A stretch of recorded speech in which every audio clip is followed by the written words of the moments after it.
Hello everyone and welcome back to TBO, but as TBSOLO, or Totally Broken Opinions Solo Opinion. Because Dan's away on holiday this week and I have seen a movie, so I thought I'd just review that whilst everything else is happening in the world. So, the movie that we're going to be reviewing today, or discussing today, is The Fall Guy, the latest Ryan Gosling, Emily Blunt movie, produced and directed by David Leitch, who's done other films such as Atomic Blonde, Bullet Train, the Hobbs and Shaw movie, Deadpool 2, and he's been a stunt guy for years, and he started directing recently. I've enjoyed all of his films. I don't think there's a film that I haven't liked of this guy's. And I've been recently discovering how much Ryan Gosling is a good actor. Because I don't know why, but I'd never really watched anything Ryan Gosling was in. And then recently, like a couple years ago, I just started watching Ryan Gosling movies because he started just doing stuff. And I was like, oh yeah, fuck, no, he's a really good actor. I don't know why. I like Emily Blunt as well. Aaron Taylor Johnson, who's also in this, who plays the main actor in the movie. Main actor, quotation marks. Because the whole premise of this movie is that Ryan Gosling is a stunt guy who's dating Emily Blunt's character, and then they break up for reasons that happened in the movie. By the way, this is a full spoiler review, so just before anyone forgets, now basically I will start discussing plot points. And yeah, so basically they're doing a movie in the beginning, and Emily Blunt is like a video camera woman, and so Ryan Gosling does a stunt, and it goes wrong, and he gets injured, and then Emily, they've broken up at this point because Colt is a man and has reclused into a like sad guy who does valet and does whatnot.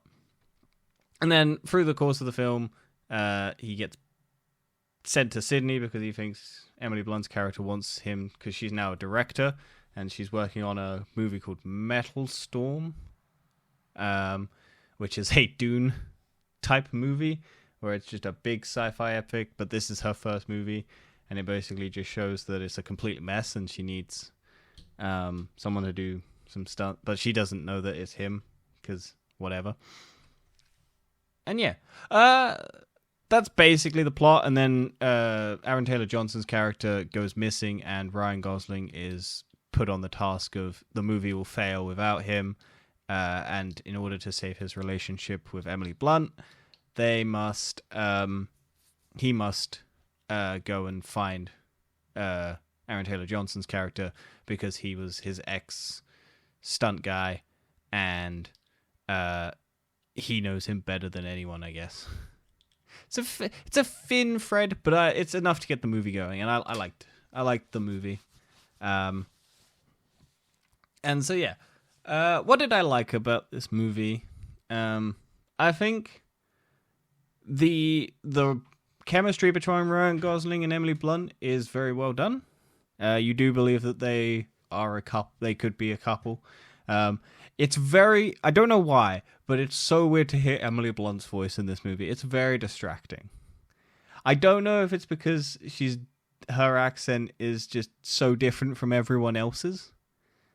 I don't know if that's just her regular voice either, because I cannot remember the last time I watched an Emily Blunt film, and she's putting on such a strong accent, if anything.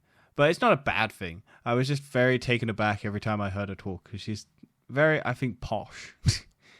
And everyone else is just, like, so, like, nuanced, whereas I don't know if it's just her, but it's not a bad thing. Like, I don't have any problem with it. It was just, I don't remember the last time I heard Emily Blunt's voice, and if she's putting on an accent, then that's fine. It's just a very distracting one. If that's her regular voice, that's even more fine. But yeah. The action, because this is a movie about stunt people, directed by a stunt guy, I found not bad. Like, I don't want to say bad. I found it. I think I had higher expectations of what the action in this movie would be, because I thought, because it was a stunt person, they were going to do absolutely insane stunts to like show off like Hollywood can do all of this crazy shit, and stunt people are like really important, which they are. So I was expecting like massive, like crazy set like things, because I think the two main ones that happen are, there's a car chase at the beginning, which is part of the film that they're making, where Ryan Gosling's character, after his crash, has come back to the set, and he needs to do a car flip where you drive, push a button, it blows up, like blows air, compressed air, I think, down, and then flips the car. And I think they broke the record for how many rolls that they did. I think it's 8, and Casino Royale was 7 or something like that, consecutive flips. And so very impressive. But I was just like, oh, okay. Because I think when you think stunts, you think Tom Cruise level of stuff. They do mention Tom Cruise in this. They're like, oh yeah. But I think the level of stunt I was expecting was like crazy over the top. Whereas this is, because the whole point of the movie is stuntmen and stuff like that, they're showing off what the actual technical craftsmanship behind stunts is.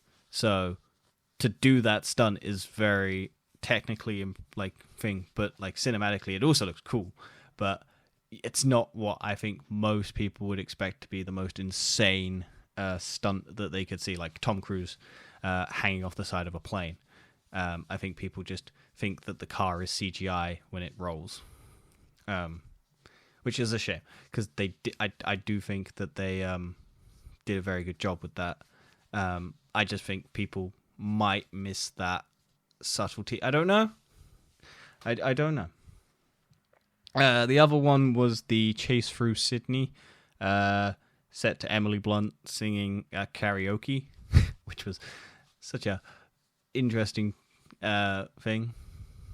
And then yeah, I think that one is cool. I think the issue again, I think, is most people think it's CGI, or like not like on like because I think they did literally drag Ryan Gosling and a stunt person, I imagine as well, across the Sydney Bridge, or one of the bridges in Sydney,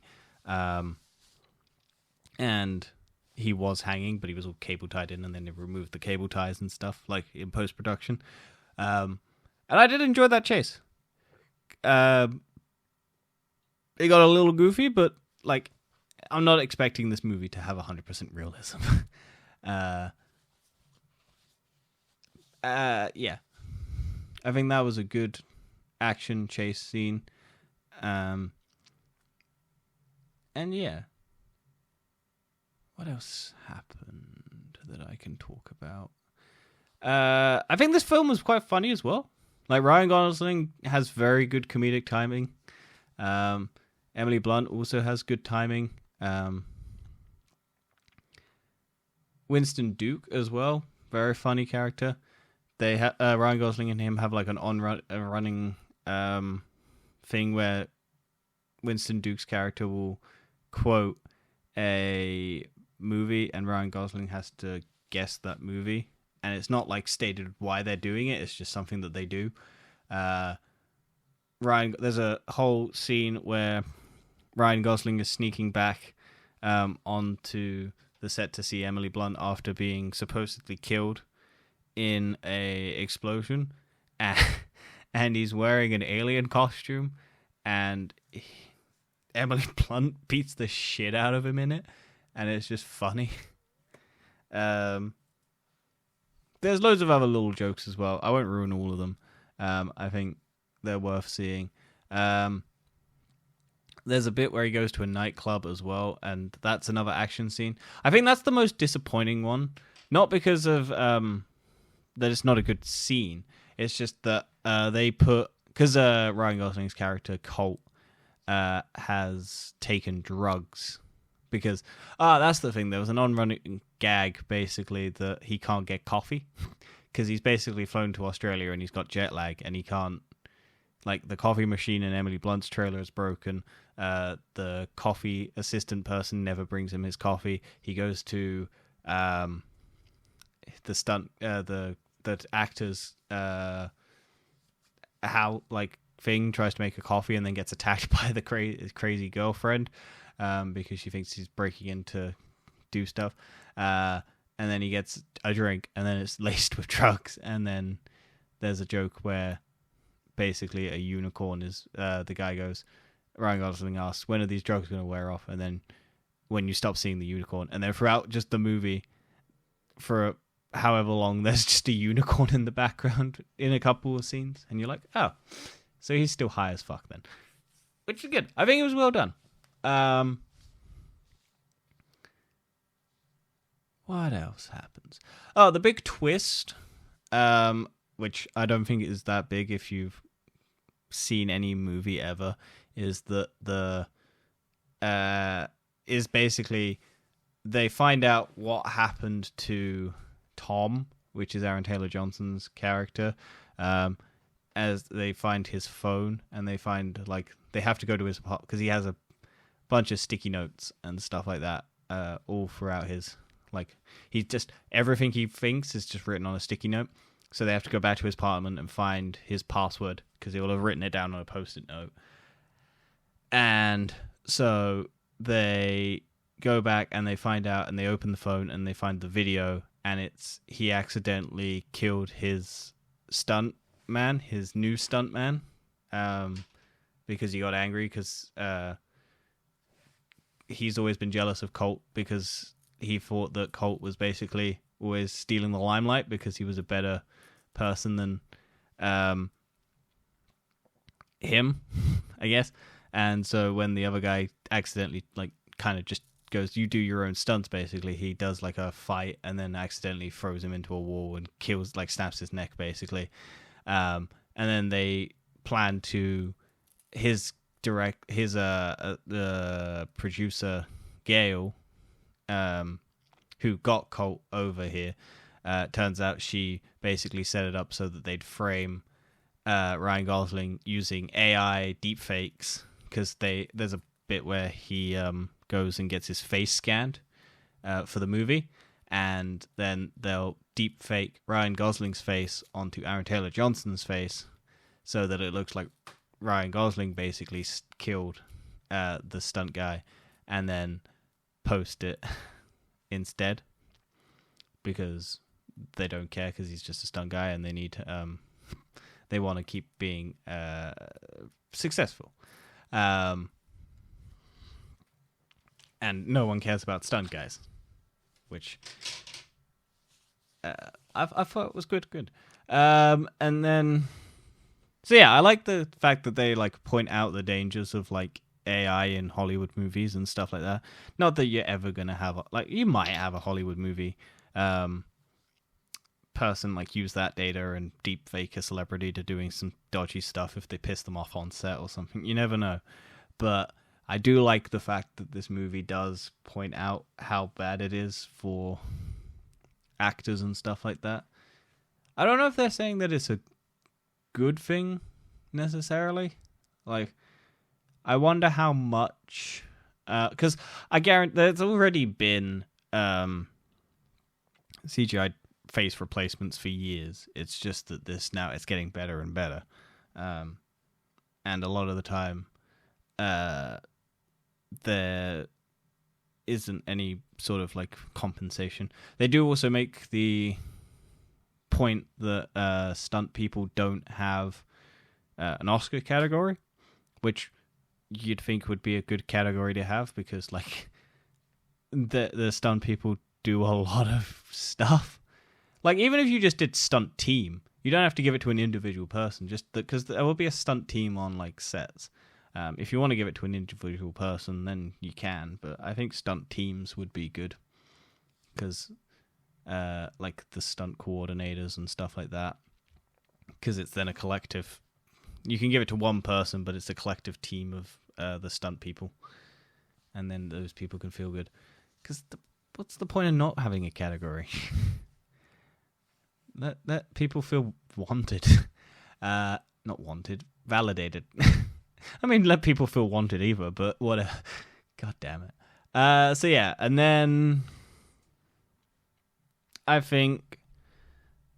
I cannot remember, but I feel like there was a moment in this movie, because there's a chase bit on a boat, because Cole basically finds out, gets captured, and then gets tortured by Aaron Taylor-Johnson's character before escaping, and then there's a boat chase.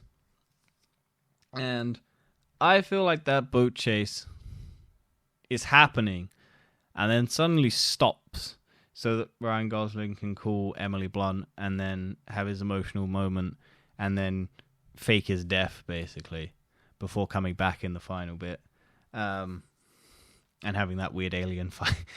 But yeah.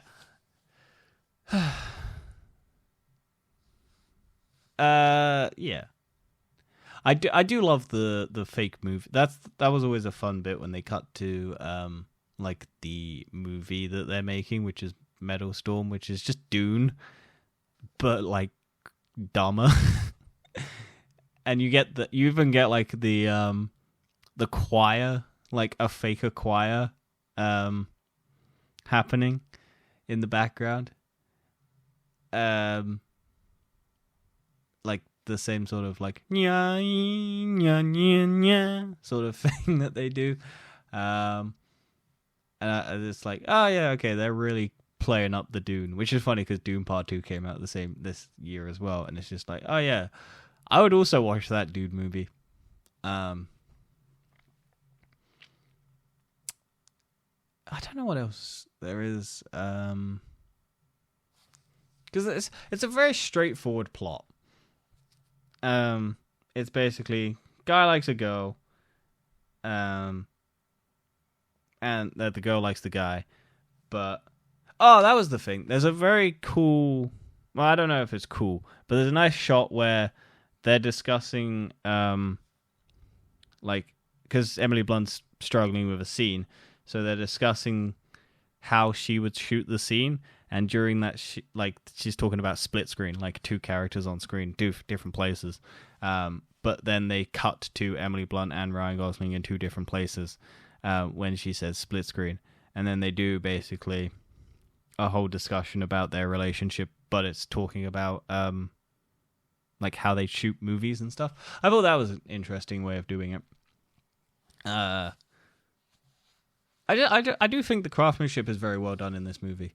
I also like seeing Sydney, because the very few movies are set in Sydney and like Australia. It's always like a Hollywood or America focused area, so you don't see any like interesting landmarks. You've seen them all before. You've seen America's like landmarks and everything, whereas like this had the Sydney Opera House in the background for a lot of it, and I'm just like, that's a really weird looking building. Like, I like Australia. And you just get so many people with weird little accents as well.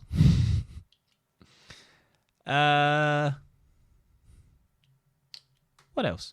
Oh yeah, there's a dog in this movie that just bites people's balls, which I liked a lot. And it's just funny because the command for it is in French. So you just get to hear everyone speaking French to attaquer, or whatever the fuck it is in French, to attack, and then he just bites people's balls, which is funny. So yeah, let's discuss the final bits of the movie. They have to basically get because the video that they have that proves the guy is the villain, basically. Aaron Taylor Johnson's the bad guy, and Gale. That gets destroyed in the fight before Ryan Gosling gets captured. And then, so there's no proof that he did it. And the video of Ryan Gosling's character has already been released. So the only way to clear his name is to get them to confess to doing it. And the only way to do that is to get Aaron Taylor Johnson's character to do one final scene, basically, where he gets into the car, and then Colt, Ryan Gosling's character, will sneak in and do the big jump that they were going to CGI. And then, because he forgets that he's always mic'd up, Aaron Taylor Johnson's character, they'll force him into making a confession by scaring the shit out of him until he confesses that he killed the guy, and it was all set up by someone else and whatnot to clear his name. And then they get that, and then the bad guys get that recording, and then Ryan Gosling does some stuff on a helicopter whilst they're trying to escape, and then gets pushed out after getting it, and lands in a big inflatable thing after falling out of a helicopter, and then they kiss, and then they save the day, and the movie gets made. And instead of Aaron Taylor Johnson's character, it is Jason Momoa is the main lead now, which I thought was just like, oh yeah, get that paycheck, Jason Momoa. Why not? And then yeah.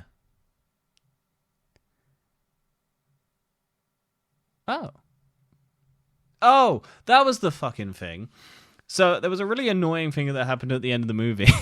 Because I went to a late night screening, like 8 p.m., and the movie didn't technically start, and it finished at like 10, 11-ish at night.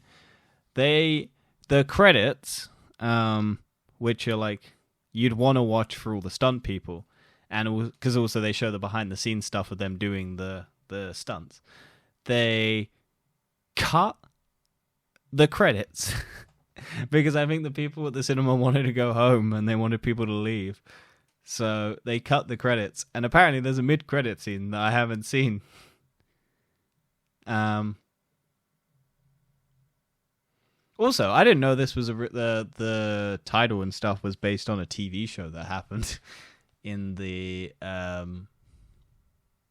1980s, like a TV series.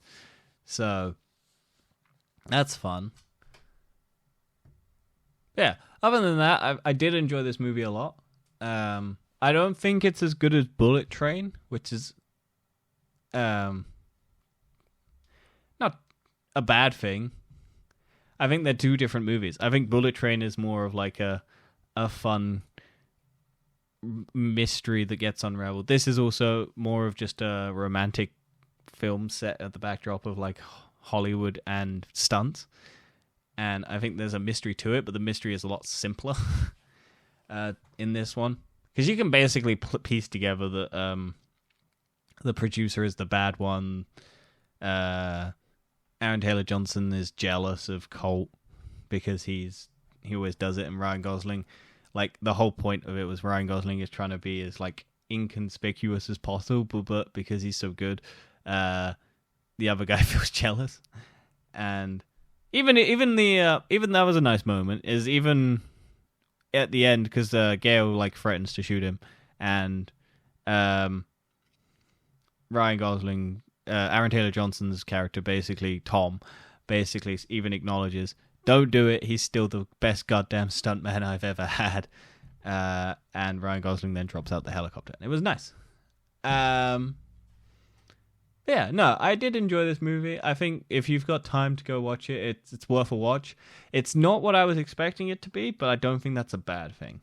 I think a lot of people might go into this expecting it to be huge, massive stunts all the time, everywhere, like every opportunity to do it. but the stunts are like, I was a little disappointed. I know they can't do it, but they have a bit where at the beginning, the stunt that injures Colt is he's falling basically on a cable thing, and it's meant to stop him before he hits the ground, and it basically doesn't. And it turns out it was sabotaged by Tom to basically get him out of the way, because he was jealous.